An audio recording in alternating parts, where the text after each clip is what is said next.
दोस्तों एक मजदूर की बेटी जो कि कक्षा 5 में पढ़ती थी, वो पढ़ने के लिए स्कूल जाती है। लेकिन दोस्तों जब वो बेटी स्कूल में पहुंचती है तो प्रार्थना की लाइन लगती है। प्रार्थना करने के लिए सभी बच्चे सभी स्टूडेंट खड़े हो जाते हैं। ये बेटी भी खड़ी हो जाती है, लेकिन इसको चक्कर सा आने लगता है, भूमि जैसी लगने लगती है। तो वहां का जो स्टाफ था, वहां के जो टीचर थे, वो इस बेटी से कहते हैं कि तुम्हारी तबीयत सही नहीं थी तो तुम क्यों आई? तुम ऐसा करो, अपने घर जाओ और आराम करो, जाके रेस्ट करो जाके। जब तुमको आराम हो जाए तब तुम स्कूल में आना। तो दोस्तों ये बेटी अपने घर पे चली आती है। जब वो अपने घर पे पहुंचती है तो देखती है कि उसके घर का दरवाजा बंद है। तो वो अपने माँ को आवाज देती है कि माँ दरवाजा खोलो, माँ दरवाजा खोलो। लेकिन उस बेटी को 10 मिनट तक कोई रिस्पॉन्स नहीं मिलता है। अब वो बेटी परेशान होती है कि आखिर में माँ कहाँ चली गई है, कुंडी तो अंदर से बंद है। आखिर में माँ ऐसा क्या कर रही है जिससे इसको मेरी आवाज सुनाई नहीं देती है। तो वो इधर उधर जाती है, तभी देखती है कि थोड़ी सी सांस, थोड़ी सी दराज है अंदर देखने के लिए। तो वो उस दराज से झांक के देखती है। तो जो दोस्तों उस बेटी ने अंदर का नजारा देखा, उसको देखने के बाद में वो अपना आपासा खो बैठी। उस सन्नपात में हो गई कि अब क्या करे, क्या है। क्योंकि वो बेटी देख रही थी कि उसकी माँ गांव के जमींदार, जो कि अक्सर उसके घर पे आता रहता था, उससे अवैध संबंध बना रही है।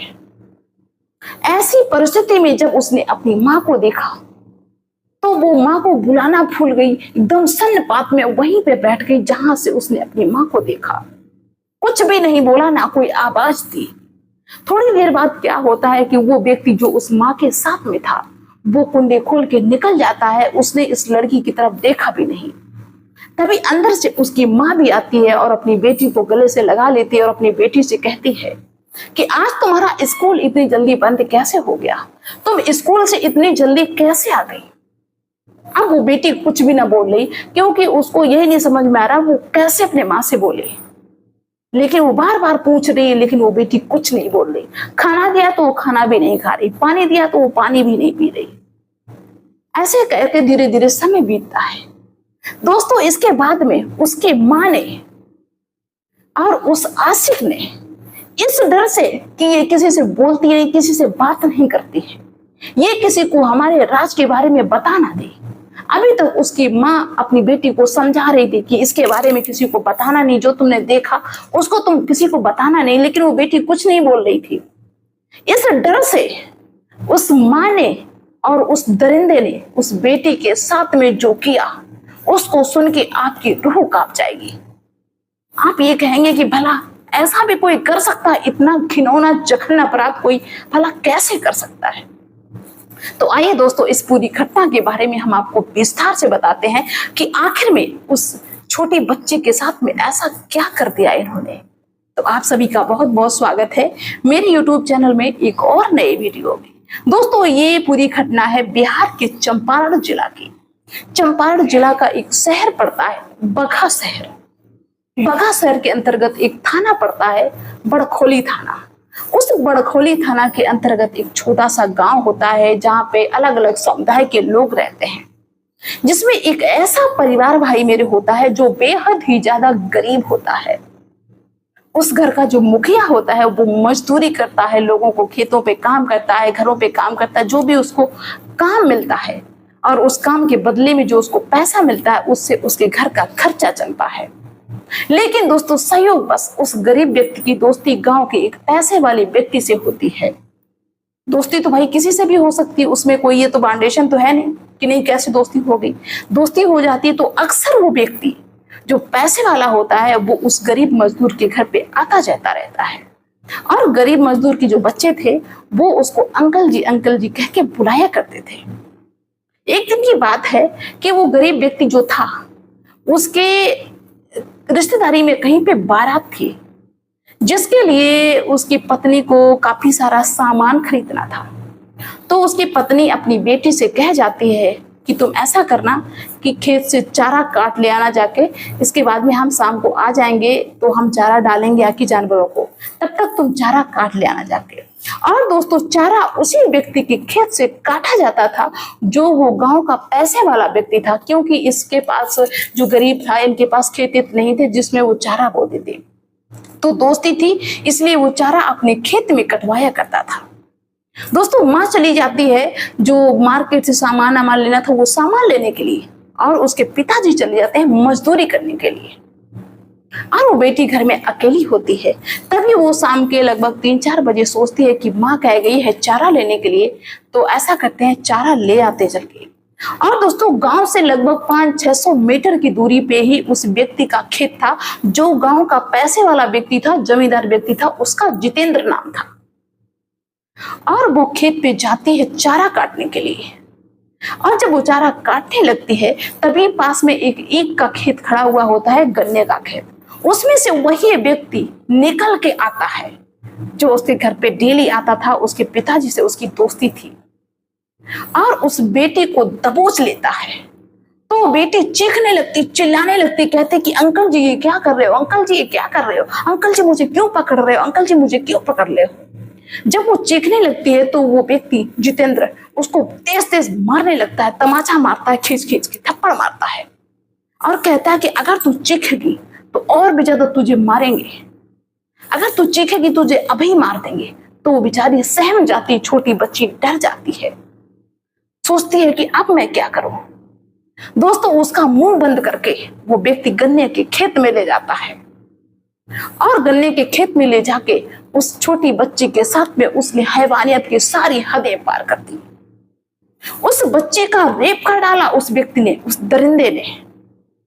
और जब बच्ची वो बेहोश हो जाती, लहूलुहान हो जाती, तो वो सोचता है कि अब इसका क्या करें, अब पता न लग पाए गांव में। इसलिए वो पता है क्या करता है, उस बेटी की दोनों आंखें फोड़ देता है। इधर वो बेटी बेहोशी की हालत में लहूलुहान, और वो दोनों आंखें उसकी फोड़ देता है। अब आप ये सोच के देखिए कि भला उस छोटी बच्ची के शरीर में कितना दर्द होगा, कितना तड़फ रही होगी, कितना चिल्ला रही होगी। कोई आसपास सुनने वाला नहीं था भाई मेरे। और धीरे धीरे शाम का वक्त भी हुआ जा रहा था। अब वो परेशान व्यक्ति ये होता है कि अब इसको हम जिंदा तो नहीं रखेंगे, लेकिन इसको हम कहाँ पे ले जाएं, इसको फेंके कहाँ पे। धीरे धीरे करके उस आंख फोड़ता है। बेहोशी के बाद में उसका वो जो गन्ना का खेत था उसी के पत्तों से वो एक रस्सी सी बनाता है, और उसी से उसका गला घोट देता है, गले में डाल के खींच लेता है, और उस बेटी के प्राण वहीं पे निकल जाते हैं। खून से लथपथ मौत हो गई, बच्ची को मार डाला। अब ये परेशान होता है कि इसको कहाँ पे फेंके, कहाँ पे फेंके।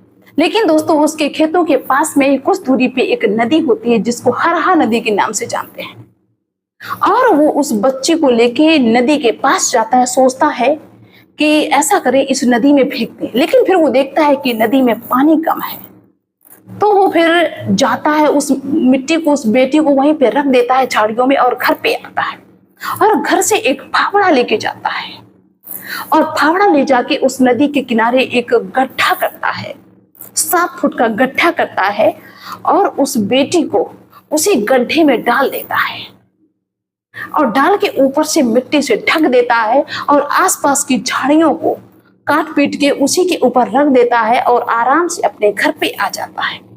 अब दोस्तों क्या होता है कि घर पे सभी लोग ढूंढने में लगे कि आखिर में कहाँ गई, ये चली कहाँ गई, ये चारा काटने के लिए खेत पे गई थी, आखिर में ये कहाँ पे चली गई।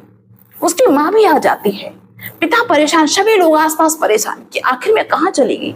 वैसे हो तो कहीं चलो कि रिश्तेदारी में चलेगी या कुछ भी, लेकिन शाम के वक्त वो चारा काटने के लिए, तो आसपास के लोगों ने कहा कि बेटी को वहीं पे आसपास ढूंढो, जहां पे वो चारा काटने के लिए गई थी वहां आसपास ढूंढो खेतों में।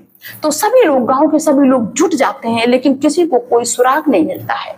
लोग नदी के पास तक जाते हैं, तभी क्या देखते हैं कि थोड़ी दूरी पे एक ताजी मिट्टी खुदी हुई है, और ताजी झाड़ियां, अब जैसे झाड़ियां जो तोड़ी हैं उनके पत्ते तो अभी हरे हैं, बिल्कुल ताजी झाड़ियां हैं। तो सभी को शक हो जाता है, और उस मिट्टी को खोदने का प्रयास करते हैं सभी लोग। जैसे मिट्टी को खोदा वैसे उस बच्चे की बॉडी मिल जाती है, और जब बॉडी को निकाला जाता है तो हर कोई हैरान रह जाता है, क्योंकि उसका गला भी घोटा गया, उसकी दोनों आंखें फोड़ी गई, आंखों से खून बह रहा है, निर्वस्त्र, उसके कोई कपड़े भी शरीर पे नहीं। हर कोई हैरान रह जाता है। दोस्तों उस गांव में, उस क्षेत्र में जहां भी ये खबर जाती है, मातम छा जाता है।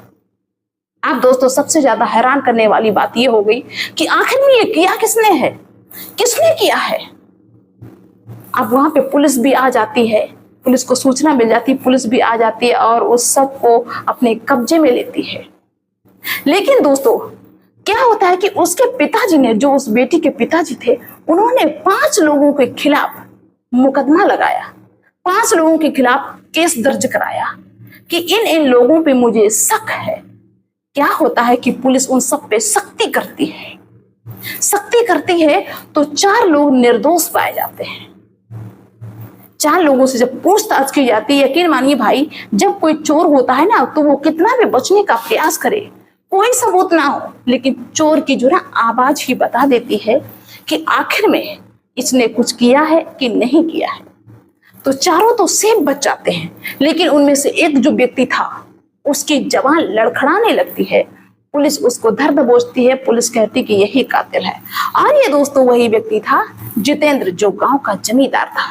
जब इससे पूछताछ की जाती है तो इसने जो पुलिस को बताया वो बेहद ही ज्यादा चौंकाने वाला था। वो कहता है कि जो इस लड़के की माँ थी उससे मेरा 10 सालों से अवैध संबंध चल रहा है, इसीलिए मैंने इसके पिताजी से दोस्ती की ताकि इसके घर पे आसानी से हम आते जाते रहे। और अक्सर हम इसके घर पे जाते थे और इसकी माँ जो थी वो खेतों पे चारा काटने के लिए आती थी, इसीलिए मैंने अपने खेतों में इनको चारा कटवाया ताकि ये खेतों पे आए और हम इससे संबंध बना सके। लेकिन एक दिन जब ये स्कूल से आ गई, इसने हम दोनों को साथ में देख लिया, तो मुझे ऐसा लगा कि कहीं हम बदनाम ना हो जाए, मेरी बदनामी ना हो जाए, क्योंकि इसकी माँ इसको समझाती थी कि ये बात किसी को ना बताना, तो इस बारे में वो बिल्कुल भी नहीं बोलती थी। इसलिए मुझे शक था कि कहीं किसी को बता ना दे, इसलिए मैंने इसको मार दिया। और इसमें इसका माँ का हाथ पूरा पूरा था। इसकी माँ खुद परेशान थी कि किसी को बता ना दे। अब दोस्तों आप ही बताइए कि अगर माँ ऐसी होगी तो फिर दुनिया कैसे चलेगी। लेकिन आजकल पता नहीं लोग ऐसा कांड क्यों कर बैठते हैं। और दोस्तों ये घटना है 15 दिसंबर 2022 की। अब देखो उस दरिंदे को क्या सजा मिलती है, क्योंकि अभी तक वो जेल में है।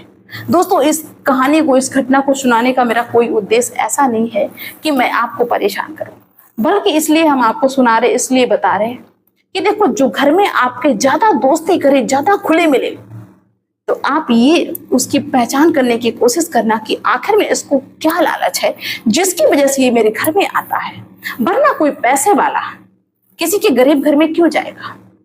अगर तुम्हारा डिफरेंस बहुत ज्यादा है, कोई अमीर है, कोई गरीब है, कोई छोटा है, कोई बड़ा, कोई सुंदर है, कोई क्रूप है, तो आप ये जान लीजिए कि बिना लालच के मेरे घर पे नहीं आता होगा।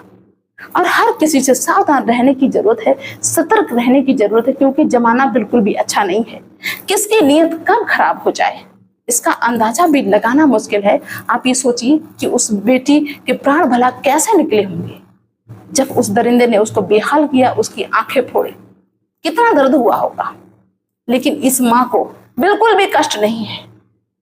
ऐसी होने लगी हैं आज की माताएं, शर्म आनी चाहिए। आप लोगों की क्या राय है अवश्य लिखना कि ऐसा होना चाहिए या नहीं होना चाहिए। तो मिलते हैं नेक्स्ट वीडियो में, नेक्स्ट डे। और जो लोग भाई मुझे पहली बार देख रहे हैं वो मेरे चैनल को सब्सक्राइब जरूर कर लें, क्योंकि जब भी हम कोई इस तरह की घटना अपलोड करें, पब्लिक करें, तो आप तक सबसे पहले पहुंचे। बाय दोस्तों।